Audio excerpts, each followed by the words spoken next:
Hello, Namaskar. This is Firstpost and you're watching Vantage with me, Palki Sharma.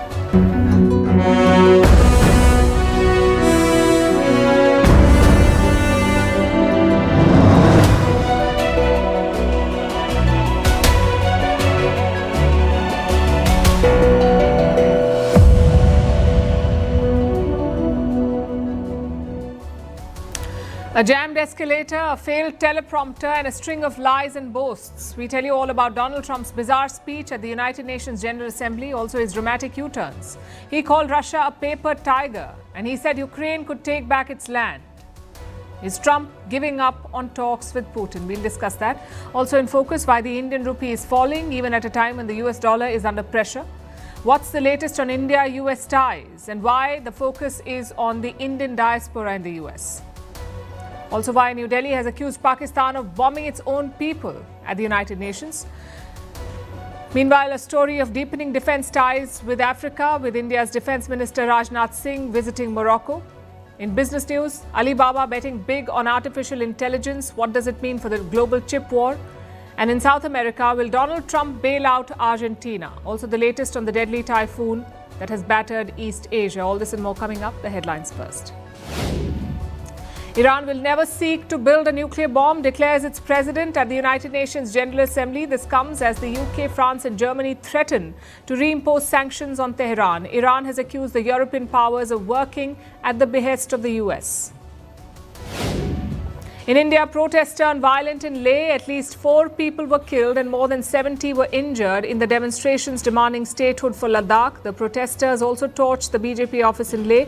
Authorities have now banned all gatherings of more than 5 people in the city.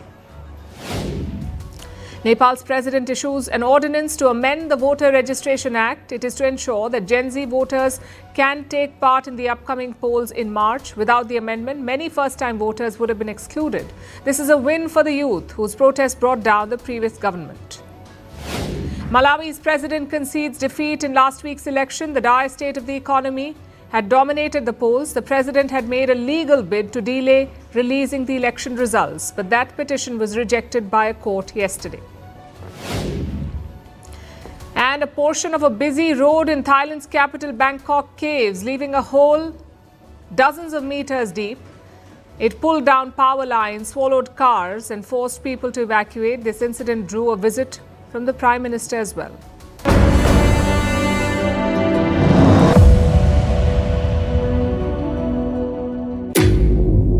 I don't mind making this speech without a teleprompter.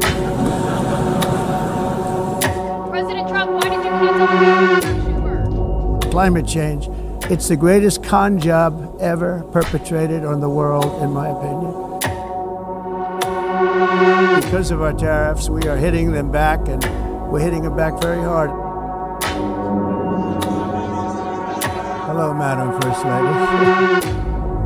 The UN teleprompters are working perfectly. These are the 2 things I got from the United Nations, a bad escalator and a bad teleprompter. Thank you very much. And by the way, it's working now. It just went off. I can only say that whoever's operating this teleprompter is in big trouble.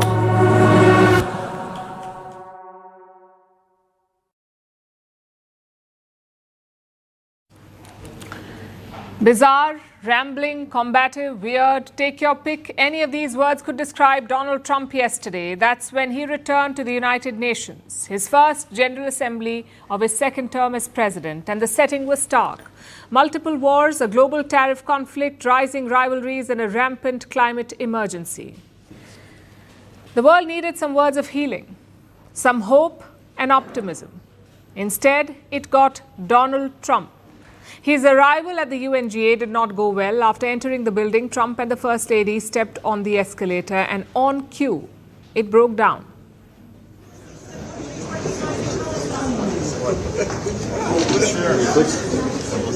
President Trump, why did you cancel the meeting with Chuck Schumer?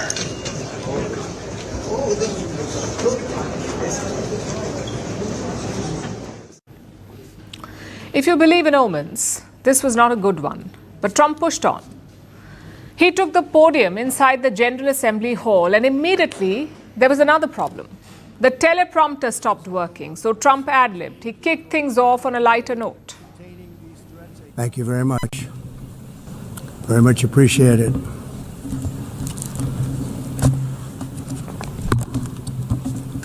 And I don't mind making the speech without a teleprompter, because the teleprompter is not working. I can only say that whoever's operating this teleprompter is in big trouble. All I got from the United Nations was an escalator that on the way up stopped right in the middle. If the First Lady wasn't in great shape, she would have fallen. But she's in great shape. We're both in good shape. We both stood. And then a teleprompter that didn't work.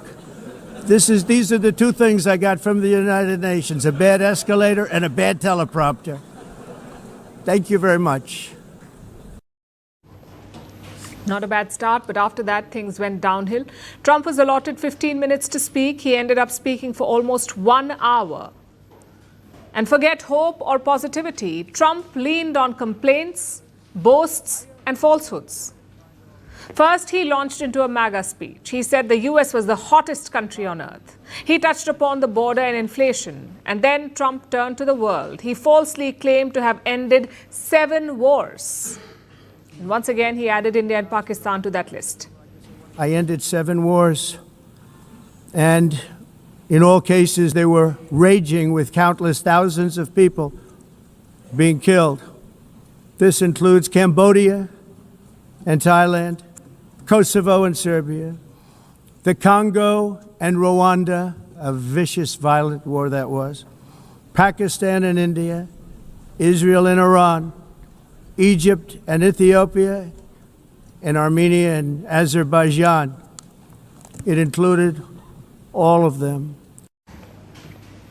Now, to be clear, this is totally false. Trump did not mediate between India and Pakistan. Pakistan requested India for a ceasefire. Same with the other deals. Egypt and Ethiopia were not at war. Kosovo and Serbia were also not at war. As for Israel and Iran, Trump himself joined that war. I don't think that counts as ending it. After this boast, Donald Trump turned to the United Nations. He complained that the United Nations was not helping him. And then he wondered aloud, what is the purpose of the United Nations?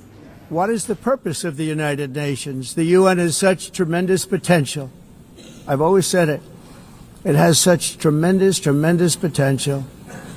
But it's not even coming close to living up to that potential. For the most part, at least for now, all they seem to do is write a really strongly worded letter and then never follow that letter up. It's empty words, and empty words don't solve war. We get why countries in the global south would say this, but Donald Trump should not be complaining. His country has benefited from the United Nations in action.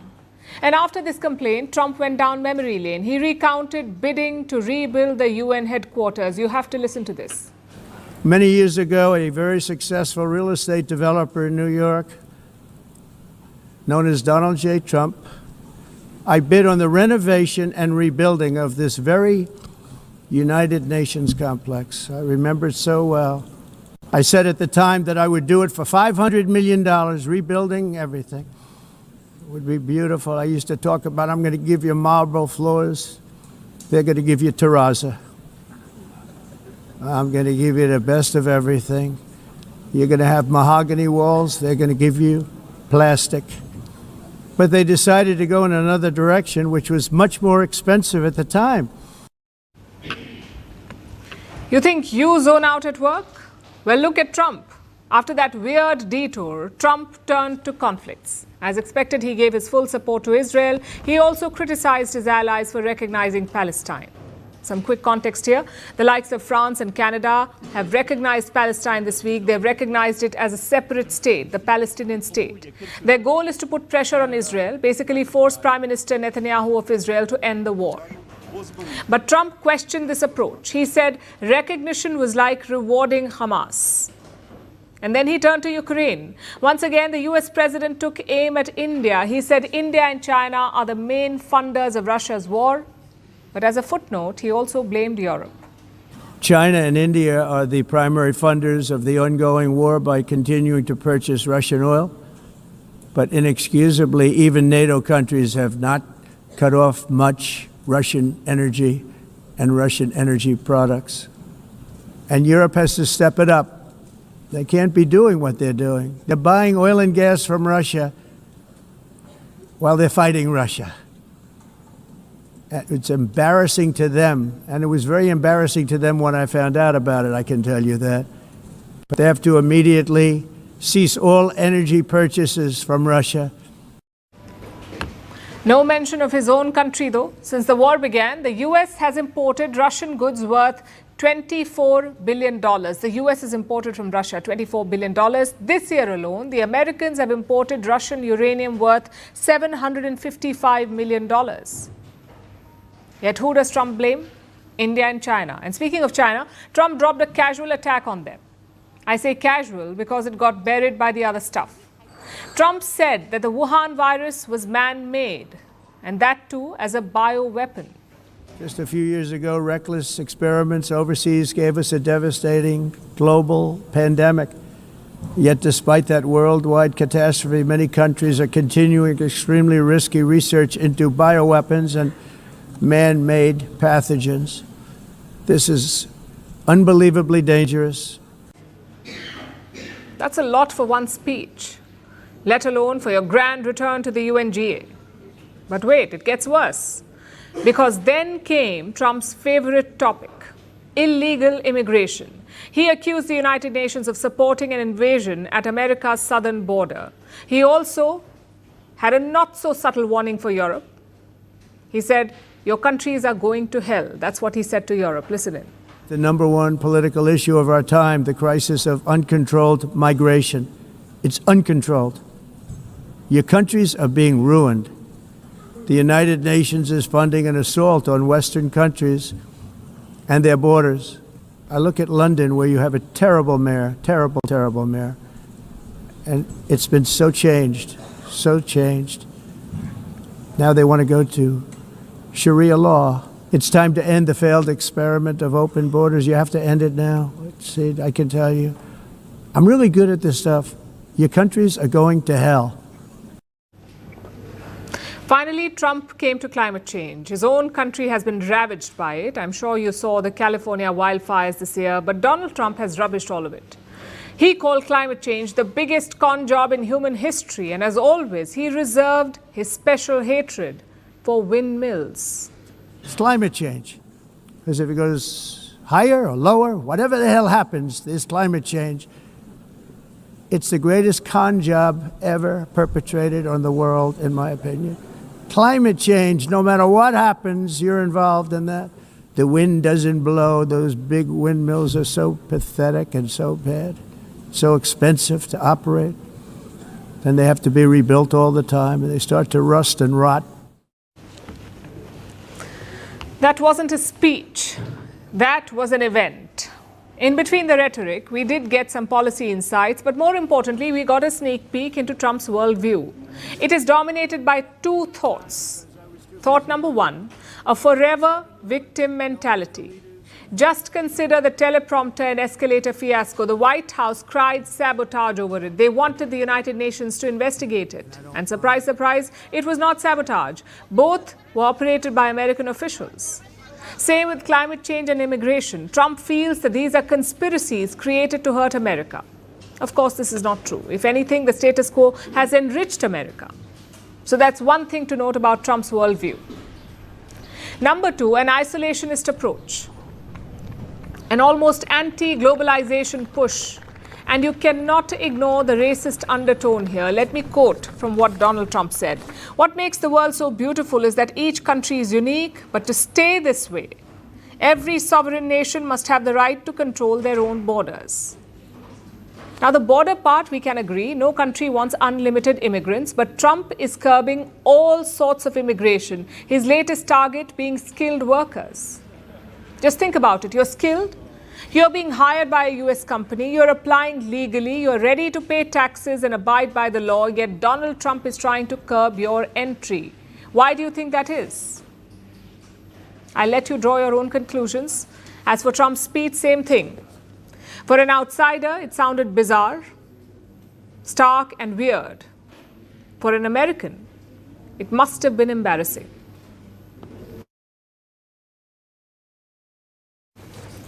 Donald Trump has always thrived on keeping people guessing, but his line on Ukraine was largely consistent. One week, he's praising Vladimir Putin. The next, he's hinting that Ukraine should give up land. According to him, the war had dragged for too long.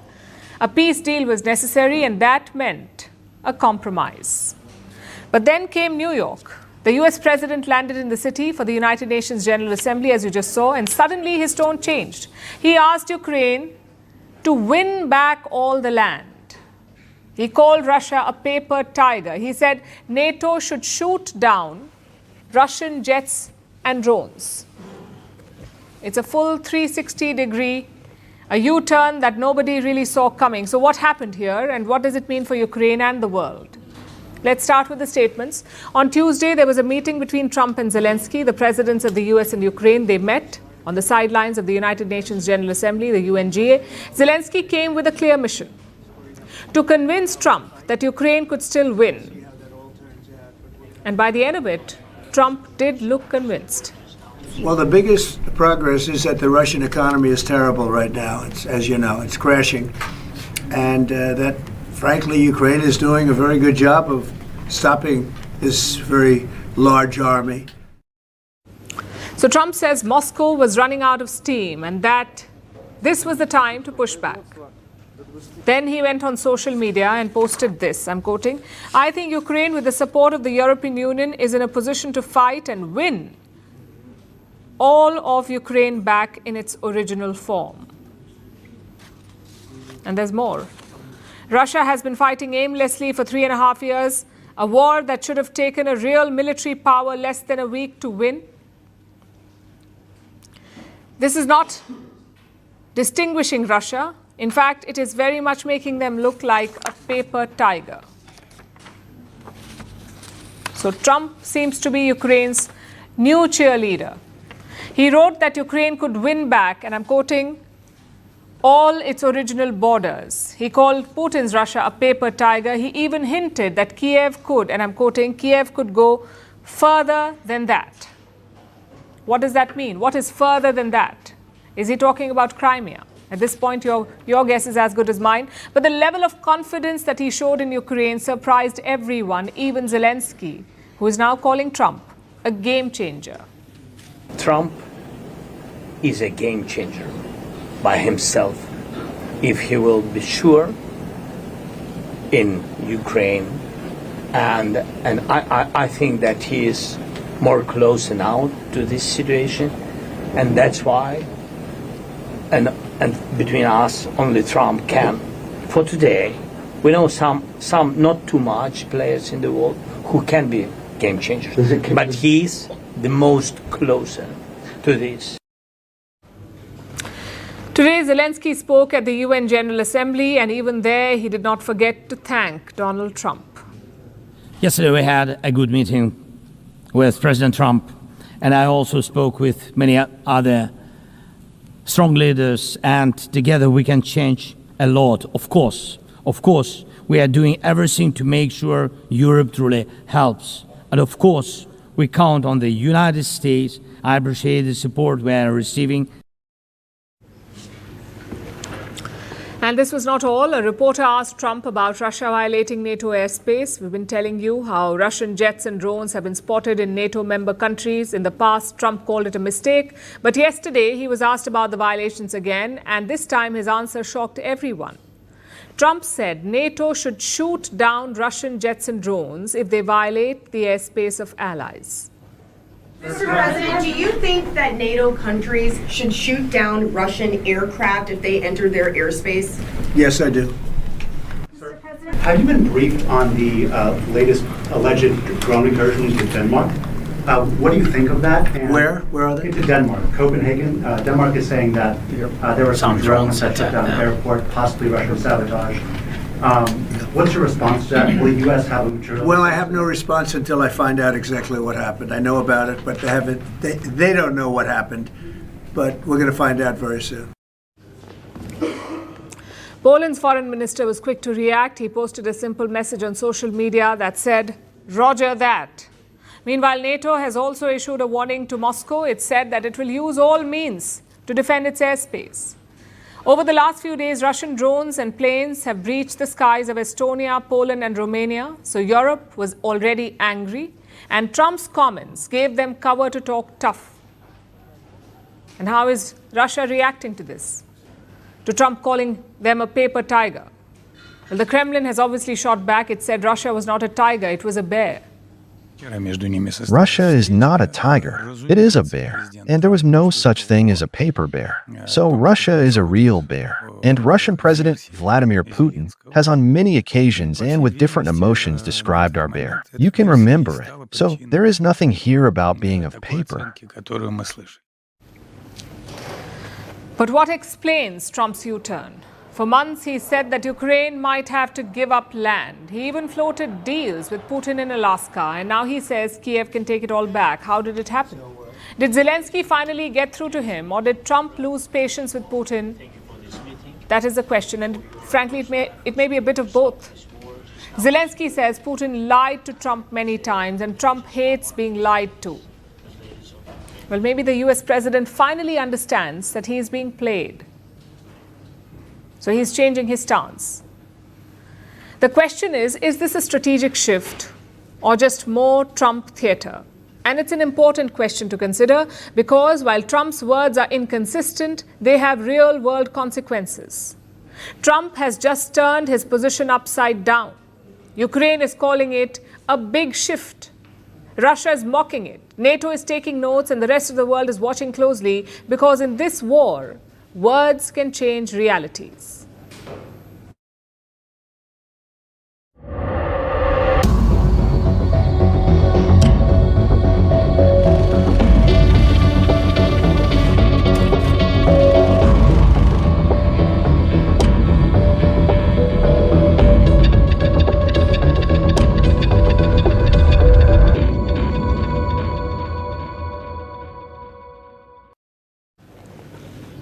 Now let's talk about the Indian rupee. It is under immense pressure. The rupee is hovering near record lows against the US dollar. $1 is worth almost 89 Indian rupees. And that's been the story this year, really. It's been a tough year for the Indian currency.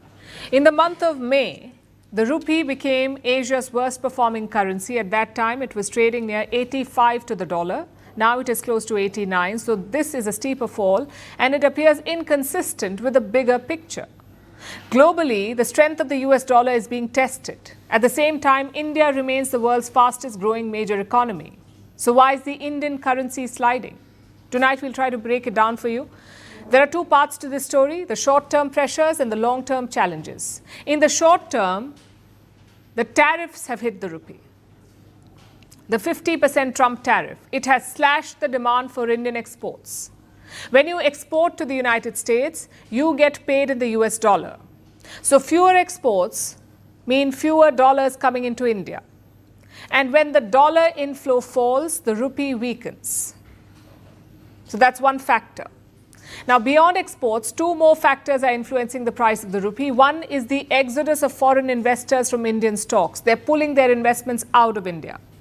Look at the numbers this year. So far, foreign investors have withdrawn more than ₹1 trillion this year. And every time these investors exit, they convert rupees into dollars. So that adds to the pressure. Plus, gold imports are also rising in India. Indian jewelers are importing more gold. The demand for the yellow metal has tripled in the run-up to this festive season. And every time you import gold into India, you use the US dollar to pay for it. That increases the demand for the dollar and it reduces the value of the rupee. So these are the short-term factors driving the rupee's fall. But there are deeper long-term challenges as well. Now we know that the Indian economy is looking strong. The GDP grew at 7.8% from April to June. That's the first quarter of this financial year. Very good numbers. Core sectors are expanding at double-digit rates. I'm talking about sectors like steel, coal, cement. These sectors are indicators of economic growth. And when they grow, it usually means that more investment is coming in areas like infrastructure. And all these sectors are looking good at this point. So if you join the dots, you'll see that India's economy is doing good. then why is the Indian rupee weakening? Because currencies do not move on growth numbers alone. They are influenced by several other factors like trade inflows, investor confidence, and global politics. Today, the outlook for India is more challenging. The exodus of investors is hurting confidence. Exports are already under pressure. And last week, Trump went after the H-1B visa. This has added another layer of stress. It impacts two critical pillars of the Indian economy, services and remittances. Services account for more than half of India's GDP. H-1B visas helped Indian companies win outsourcing contracts. They opened doors for foreign business deals. At the same time, Indian workers in the US sent money back home. In fact, remittances remain a major source of dollar inflows. But Trump's visa move has weakened both these channels. Services face new uncertainty, and remittances could take a hit. If these challenges stay, the rupee would remain under sustained pressure. India's Reserve Bank is trying to contain the fall. That's our central bank, the RBI. It has made interventions in the open market. It has tried to defend the rupee. But until investor confidence improves, the rupee will face pressure. Plus, more global uncertainty would make the RBI's job harder.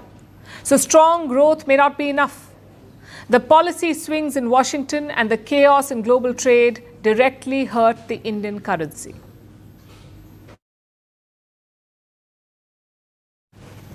All the focus is on the UN General Assembly, but on the sidelines, a high-stakes tussle is also unfolding, the one between India and the US. After weeks of acrimony, there are talks. On Monday, Foreign Minister S. Jaishankar met his counterpart Marco Rubio. Despite the tense backdrop, it was a positive meeting. Also in New York is India's Commerce Minister, that's Piyush Goyal. He is leading talks to strike a trade deal with the United States. And how is that going? Well, as complicated as you'd imagine. Just think back to April, when the trade talks started, they were straightforward. India had to address just one issue, the issue of tariffs. But since then, Trump has added new issues to the mix. First, the oil deals with Russia, and now the H-1B skilled visas. The last one, the visas, is a significant issue for India. More than half of our GDP comes from the service sector, as I just said, so naturally the government is worried. Reports say Piyush Goyal will take up this matter. He will seek easier market access for Indian professionals. Basically, we're looking at a package deal for goods and visas.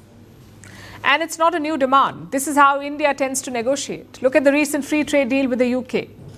It sets aside 1,800 visas for skilled Indians. Same with the European Union. New Delhi is pushing for more visas from EU countries. Now, the same demand is being raised with Washington. The question is, will Donald Trump agree? Because immigration is a touchy subject for him. Last week, he targeted the H-1B visas. He raised the application fee for the program. Earlier, the fee was around $2,000. Now it is $100,000. And he's not done yet. A new White House proposal seeks to change the process. Let me explain. Right now, the H-1B uses a lottery system. The number of visas is capped at 85,000. So if there are more than 85,000 applications, there will be a lottery. And the lucky ones get approved. But Trump is proposing to change that. Instead of a lottery, he wants to prioritize wages. If your company pays more, you have a higher chance of getting the H-1B. And the logic is quite clear. Trump wants the cream of the H-1B applicants. He wants the high-paid AI researchers and chip designers. Why? A, because they will likely have more skill, and B, because that high wage will be spent in the US. But there's a downside too. Smaller companies may miss out. Around 5,200 such firms depend on the H-1B visa. The lottery system gave them a chance, but this new system will not. As for India, both these moves will be a jolt. But other countries could now cushion the blow, like Germany, for example. Their ambassador is inviting skilled Indians to work in Germany. Our migration policy works a bit like a German car. It's reliable, it is modern, it is predictable. It will go in a straight line with no zigzags. And you don't have to fear a full brake at a top speed. We do not change our rules fundamentally overnight. Highly skilled Indians are welcome in Germany. It all hinges on the trade talks. Trump has refused to give any concessions so far, yet India is negotiating in good faith. New Delhi is also trying to address one of Trump's main concerns, that of the trade deficit. The US runs a $45 billion deficit with India, and Trump is keen to reduce that. Yesterday, the Indian Commerce Minister addressed it. He said India will ramp up energy purchases from the US. They are big importers of energy from across the world, including from the US. We expect to increase our trade with the US on energy products in the years to come. And being close friends, natural partners, our energy security goals will have a very high element of US involvement. Do you know what's missing amid this turbulence? The vibrant Indian American community. Many of them eagerly supported Trump last year. Are they using that influence to sway him? Well, not from the looks of it. As we speak, a US delegation is in India. They held talks with Indian lawmakers in New Delhi. After the talks, Indian MP Shashi Tharoor reveals something. Listen to this. I do want to stress that one of the points we raised was why the Indian American diaspora has been so silent about all of this. One of the congresswomen said that not one phone call has come to her office from any Indian American voter asking for her to support a change of policy. And this is something that is surprising, and that I think we all need to reach out to the Indian American population saying, if you care about the relationship with your motherland, then you also have to fight for it, speak for it. So not a single Indian American reached out. The question is why? And would it make a difference? Well, for starters, let's not blur lines here. Indian Americans may have ethnic ties to India, but don't forget that they're American citizens now. You cannot expect them to have dual loyalties. Having said that, you can still exert influence. Other communities do it all the time. The Jewish Americans have significant influence over Donald Trump. They have pushed for closer Israel-US ties. Same with the Arab Americans. They pushed the Democrats in the last election, not over domestic issues, but over America's policy in Gaza. So the idea itself is not unprecedented. But would it work? There are 5.2 million Indian Americans in the United States. Surely that counts for something. And frankly, it's not the outcome that matters. It's your effort that counts.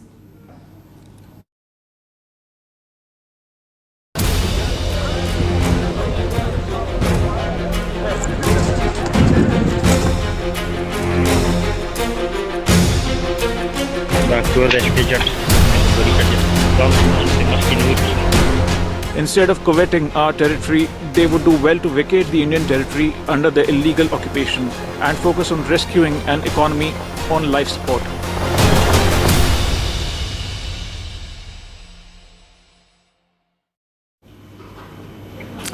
Imagine boarding a train and worrying not about delays, but about whether a bomb is waiting on the track.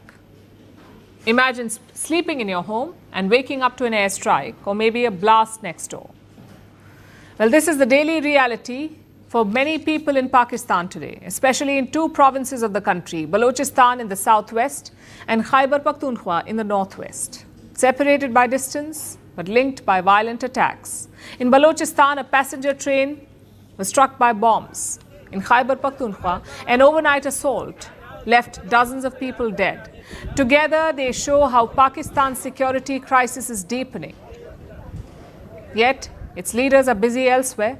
Tonight, we'll tell you all about it, and we'll start with Balochistan, where an express train was hit by a bomb. It is unmistakable. This train has become a symbol of the unrest in Balochistan. Now let's take a look at the northwest, and this story is even more disturbing. In the Tira Valley of Khyber Pakhtunkhwa, at least 24 people were killed on Monday. Reports say the Pakistani Air Force carried out a strike. They used the Chinese-made JF-17 fighters, and it was the Air Force that killed Pakistani civilians in the dead of night. The next day, thousands of people poured into the streets. They protested against the airstrike and demanded justice for the victims. The Pakistani military is suspiciously silent. No statement, no explanation, not even a denial. Although some government authorities have tried a cover-up, they say it was an explosion in a Taliban hideout. The story has found no takers, and these two episodes in Balochistan and Khyber Pakhtunkhwa have exposed Pakistan's reality once again. It is fighting multiple wars inside its own borders. In Balochistan, trains are bombed. In Khyber Pakhtunkhwa, villages are hit. But rather than confronting these realities, Pakistan's diplomats are using international forums to blame India. So yesterday, India responded. At the United Nations Human Rights Council in Geneva, Indian diplomat Kshitij Tyagi issued a sharp rebuke. He said Pakistan, and I'm quoting, Pakistan should focus on rescuing an economy on life support and stop bombing its own people. Listen to this. Mr. Vice President, a delegation that epitomizes the antithesis of this approach continues to abuse this forum with baseless and provocative statements against India. Instead of coveting our territory, they would do well to vacate the Indian territory under the illegal occupation and focus on rescuing an economy on life support, a polity muzzled by military dominance, and a human rights record stained by persecution. Perhaps once they find time away from exporting terrorism, harboring UN-proscribed terrorists, and bombing their own people. I thank you. The message was clear and unsparing. India held up a mirror to Pakistan, and every point was backed by facts on the ground. Pakistan's economy is collapsing, its society is splintered, and its military is killing its own people. And while the house is burning, Pakistan's Prime Minister and the Army Chief are busy traveling. They are in the US lining up to meet Donald Trump. The formal meeting in Washington happens tomorrow. Back home, the country struggles with violence and unrest. After exporting terror into India for decades, Pakistan is at war with itself.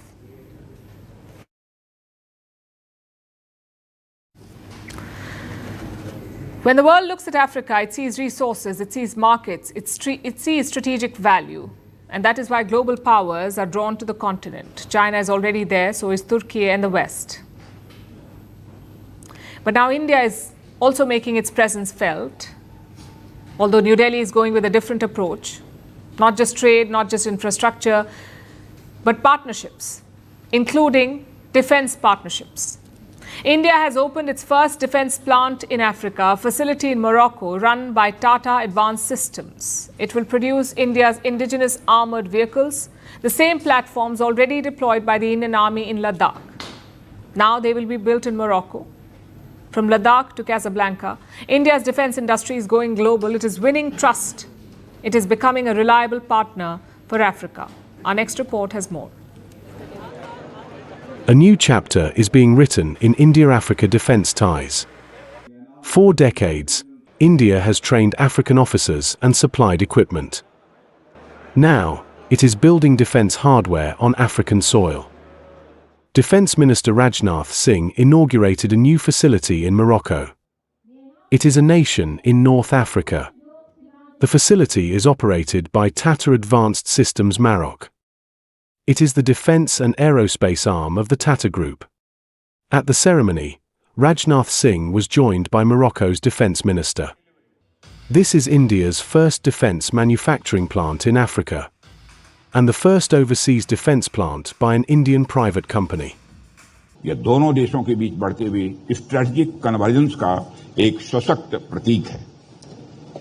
आज जब हम भारत के leading private sector defence enterprise का स्वागत Moroccan की धरती पर कर रहे हैं, तो आज का दिन हमारे साझा संकल्प को और मजबूत कर रहा है। Spread across 20,000 square meters, the plant will produce the wheeled armored platform.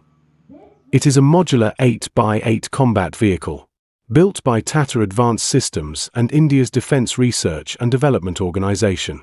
It can serve as an infantry fighting vehicle. It can act as an armoured personnel carrier. And it can even transport the wounded.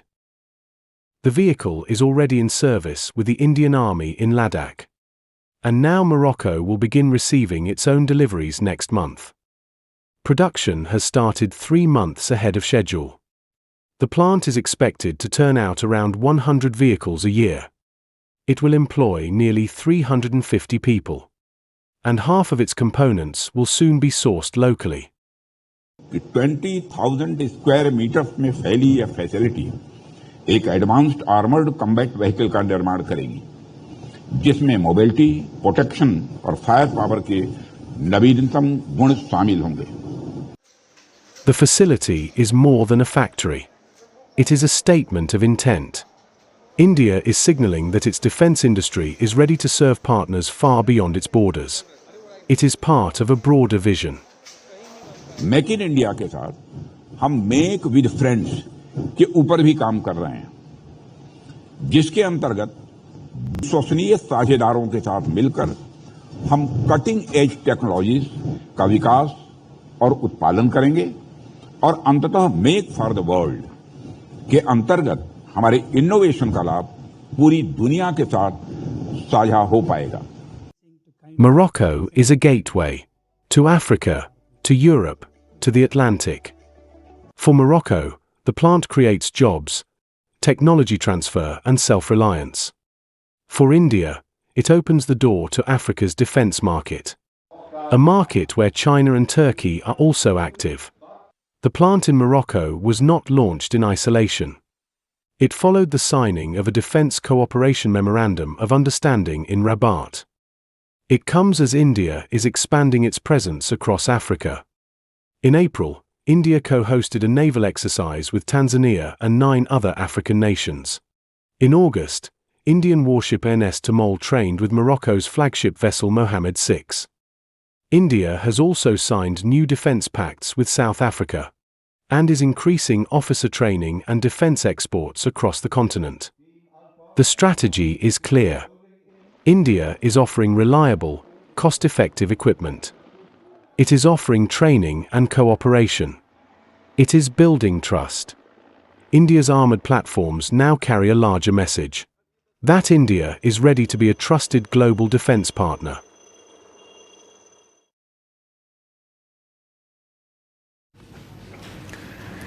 For years, Alibaba was China's Amazon, a sprawling e-commerce empire. It sells everything from t-shirts to tractors. But now it wants to be something else, the face of China's AI revolution. At its latest conference, Alibaba unveiled Qwen 3 Max. Think of it as Alibaba's answer to ChatGPT, and it's not just a chatbot. The model has over 1 trillion parameters. In simple terms, those are the tiny variables that help AI process data that make it capable of performing complex tasks. Because unlike most chatbots, Qwen 3 Max does not just wait for prompts. It has autonomous agent capabilities. It can take a goal from a human and act on it. Need a code written, a decision simulated, a workflow automated, Qwen 3 Max can plan the steps and execute them for you. And that too with minimal hand-holding. But why does it matter? In AI, size is not everything, but it does count. More parameters often mean more intelligence. So Qwen 3 Max is right up there alongside the likes of OpenAI, Google, and Anthropic. And Alibaba is backing the claim with benchmarks. It ran some tests. And here's what it found. Qwen 3 Max outperformed rivals in certain areas, rivals like Anthropic's Claude and DeepSeek. The Alibaba system beat them, or so they claim. Now, if true, it's no small feat. And all of this has turbocharged Alibaba's shares. Its Hong Kong listed shares jumped over 6%. US shares were 9.3% higher in pre-market trading. After all, the investors love a good growth story. Plus, e-commerce growth in China is slowing. So Alibaba's focus on AI makes them optimistic. And it's not just a new AI model. The tech giant is investing big in AI. We're talking $53 billion over the next 3 years. $53 billion in artificial intelligence. It is the largest tech investment of its kind in China. And that's not all. Alibaba is making its own chips too. AI chips. They were one of the biggest customers of NVIDIA. But then the US imposed chip restrictions. So Alibaba is now trying to cut dependence and make its own chips. And it fits into the global chip war. The US dominates today's AI world. It controls NVIDIA's chips, and China does not want to be left behind. Washington is tightening export restrictions on advanced processors. So Beijing is telling its its tech giants, build your own future. Alibaba is creating its own chips and its own large language models. So are the likes of Tencent, Baidu, and Huawei. Because this is the future. The last decade was about who controls smartphones and social media. The next one is about who controls AI infrastructure, and the stakes are enormously high. AI will shape economies and indeed the whole world. The US has a head start, but China has scale and state support. So Alibaba's trillion parameter model is a strategic move. Beijing would love nothing more than for a Chinese company to rival OpenAI or Google. Having said that, there are still some problems. The first one is sanctions. Like I said, access to NVIDIA's top chips is restricted. Alibaba is trying to build its own. But until then, scaling AI will be harder. The second issue is hype. AI investments worldwide have sparked fears of a bubble. So will the returns match the spending? The third issue is execution. Moving from a shopping empire to an AI leader is easier said than done. The fourth is competition. There are others like Baidu, Tencent, and Huawei, and even startups like DeepSeek. They're all fighting for dominance. Despite all of this, can Alibaba pull it off? From shopping carts to supercomputers, it's a risky gamble. But it's a gamble with a massive upside. For now, the US still sets the pace in AI, but China is closing the gap fast, and with trillions of parameters, billions in funding, and a lot to prove, Alibaba has entered this race. We're waiting to see where it lands.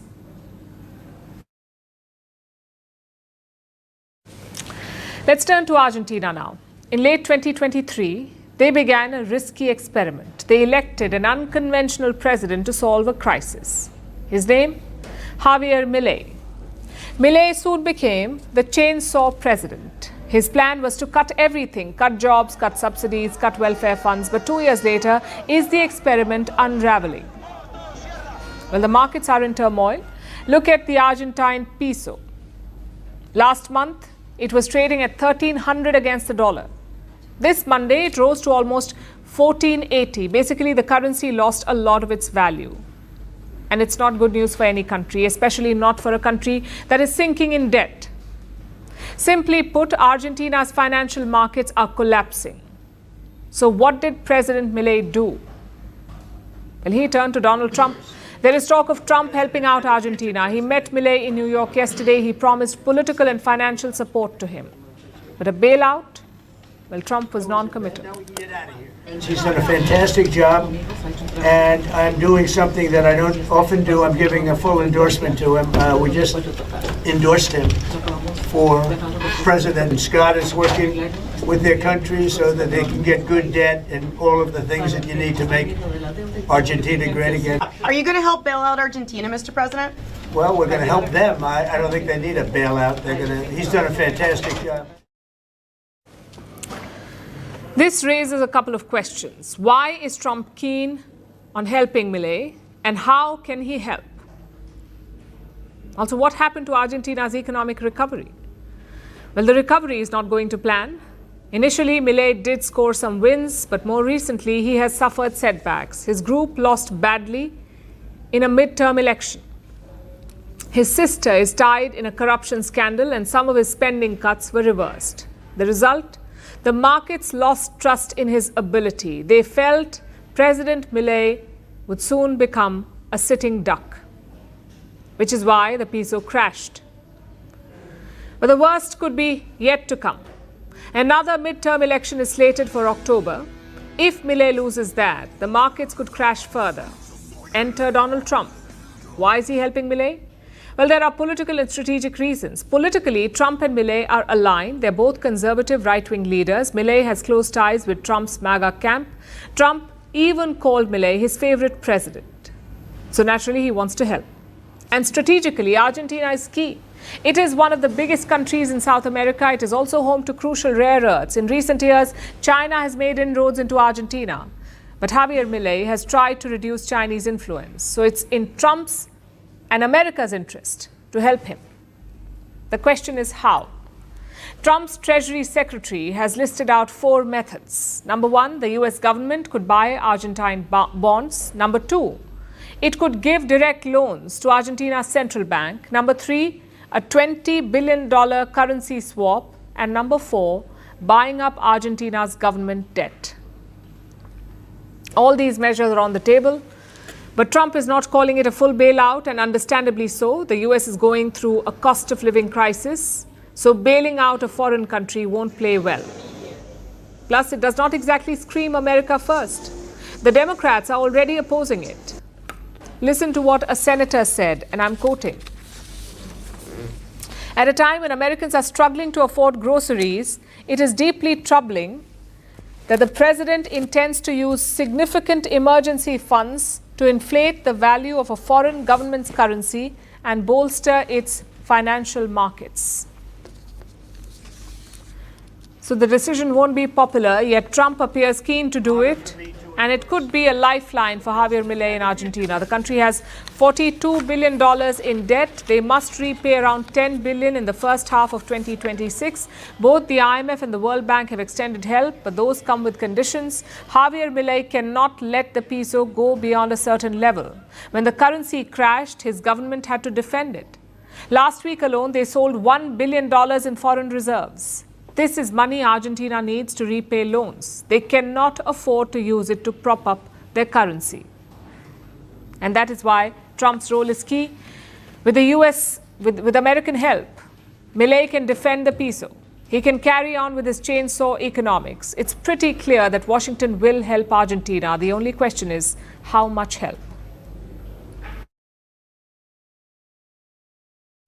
Super Typhoon Ragasa, it has brought Asian megacities to a standstill. Earlier this week, Ragasa barreled through islands in the Philippines. Yesterday, it devastated Taiwan, leaving at least 17 people dead. And today, it has battered Hong Kong and southern China. Millions of people have been evacuated. The storm has damaged homes, uprooted trees. The waves have gushed inside buildings, sweeping people off their feet. Ragasa is the world's most powerful cyclone this year. But what's behind it? And is the worst over yet? Here's a report. After devastating Hong Kong, Taiwan and the Philippines, the deadly super typhoon Ragasa has made landfall in China.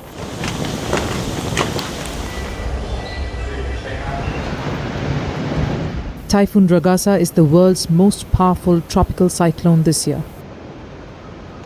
Earlier this week, it battered the northern islands in the Philippines, destroying homes, uprooting trees, affecting at least 700,000 people, and leaving at least 9 people dead. Then Ragasa barreled through the mountainous regions of Taiwan. Torrents of water rushed through the streets, sweeping cars away, leaving homes inundated, and forcing people to shelter on higher floors. A natural dam holding back a lake collapsed, unleashing 68 million tons of water and flooding the nearby town. At least 17 people have died and several others are still missing. Earlier today, Typhoon Ragasa brought financial hub Hong Kong to a standstill. Water has ferociously rushed into buildings, submerged roads and residential properties. Strong winds blew away parts of infrastructure and knocked down hundreds of trees across the city. It's completely gutted right throughout, the whole bottom floor. We took everything out, we put up everything against the windows, barricaded it, but I think when Mother Nature calls, there's not much you can do. I was downstairs when the flood happened, as I was going to pull down the iron overhead door. The water came over right after I secured the overhead door. It was really fast. Hong Kong and Macau, which is a nearby casino hub, cancelled schools and hundreds of flights. Many businesses remained closed, but the Hong Kong stock market stayed open. This is a shift from the city's usual typhoon season trend. So this year, as typhoon trading persisted, bankers packed into luxury hotels. But waves of water crashed through the doors of hotels, sweeping people off their feet. Across all of Hong Kong, at least 90 people were injured. By the time I got upstairs, it was already too late. I had to quickly run up to the second floor, and the water had already reached my chest. Very fast. You really can't imagine how quickly it came. You don't have time to think about where to run or what to do. We've received typhoon and earthquake alerts on our phones, but we never thought it would happen so quickly. After battering Hong Kong, Typhoon Ragasa has made landfall in southern China, specifically the powerhouse Guangdong province, where nearly 2 million people have been evacuated. Businesses and schools have remained shut in at least 10 cities across the south of the country. Residents in high-rise buildings have been ordered to evacuate. China has issued its highest red wave warning. This is the first time that such an alert has been triggered this year. From here on, the typhoon is expected to ease. But as Asian megacities scramble to protect themselves, Ragasa has only reiterated what experts have been saying for years. Climate change is making storms of this scale not only more common, but also more powerful. And without climate action, this is only the beginning.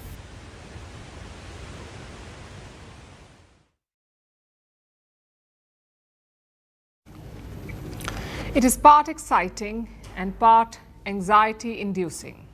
I'm talking about retirement. Whether you're looking forward to it or not, it is a big change and it takes years, sometimes decades of planning, not just for you, but also for policymakers. Governments around the world spend a lot of time thinking about retirement, and they have to, because they have some pretty big questions to answer, like who should retire, why, how, and perhaps most importantly, when. When should people retire? Different countries have different standards and different systems which decide where they draw the line and set the retirement age. Tonight, we will look at Italy's approach. They have linked the retirement age to life expectancy, meaning if people live longer, the age of retirement moves up. It is reviewed every 2 years. Italy's current retirement age is 67. Now, for context, this is relatively high. The European average is 64 years. That is the average retirement age in Europe, 64 years. In Italy, it is 67 today. But given this system, it keeps changing because people are living longer. So the retirement age is due to rise in 2027, and most Italians are not happy about this. Italian labor unions want the retirement age to freeze, and now the government is considering it. Prime Minister Giorgia Meloni is backing the freeze. But critics say this will hurt the economy. If the retirement age is frozen, Italy will owe more money than it earns. By 2031, Italy's debt could reach 139% of its GDP because from an economic standpoint, it makes sense to keep pushing the retirement age. And not just in Italy, but almost everywhere. After all, people are living longer the world over. Soon, more people will leave the workforce than they enter. The UK will reach that point by 2029. Brazil will reach there by 2035. India by 2048. More people retiring than entering the workforce. 2048 for India. When fewer people enter the workforce and more people retire, it hits the state coffers. Because people who retire get a pension from the state-backed funds. Yet, retirement age is a global hot-button issue. Italian unions want it frozen. Critics say Meloni is backing it to placate the people, to avoid what happened in France and Germany or China and Taiwan, where pushing the retirement age led to massive protests. Meloni wants to avoid this in Italy. After all, 2027 is also the year when Italy heads to polls. But what is the ideal solution? What is a good age to retire? Honestly, no one knows. Research does not have a concrete answer. It says retirement age is almost always a rough judgment. And this judgment varies. There are several factors to look at. Per capita income, birth rate, retirement plans, taxes, cost of living, even the healthcare infrastructure. There is a lot to consider. And few are on the same page. In countries like India and South Korea, the retirement age is about 60. In countries like Iceland and Norway, the retirement age is 67. It is the same in Denmark.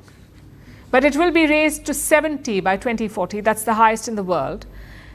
And there is no one-size-fits-all. Generally, retirement age in countries is about 3 things: economics, demographics, and human dignity. But the complications aside, let's zoom in and ask, when should you retire? Again, there is no magic number. It comes down to your wallet, your dreams, your safety net, and your health.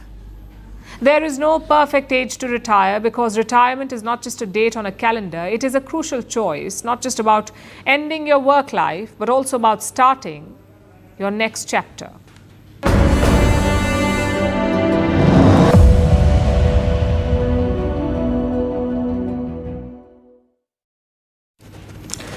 America is waging a war against drugs, but the drug is on its pharmacy shelf.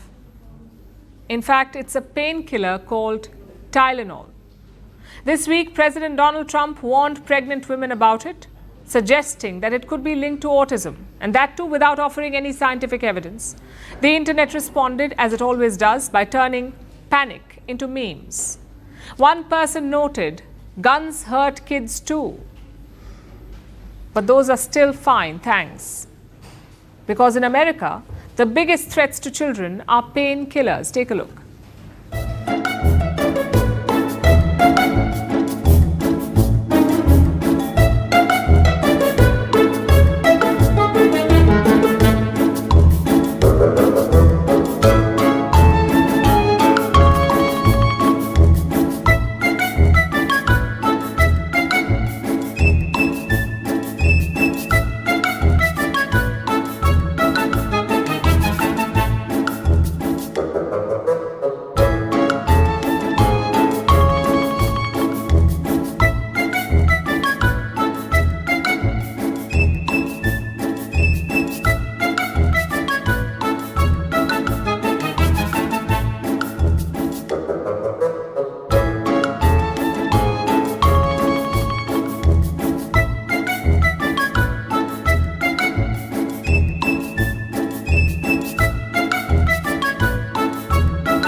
And now it's time for Vantage Shots, images that tell the story.